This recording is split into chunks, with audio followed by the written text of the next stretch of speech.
पाकपतन का इलाका बैलगंज एक मशहूर इलाका जहां इसका हाल सफाई सुथराई और गटर के पटाखे पे पटाखा नजर आता हुआ नजर। अवाम की शिकायत है कि इसको जल्द अज जल्द मुकम्मल किया जाए, तमाम मंसूबों को जल्द पाया तकमील तक पहुंचाया जाए।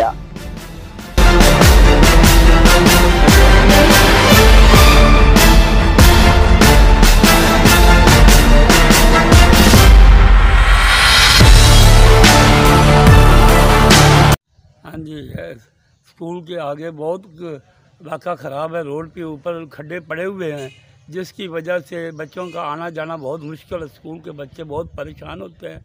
लिहाजा आपसे इल्तिमास है कि स्कूल के गेट के आगे का इलाका जो रोड है वो ठीक करवाया जाए।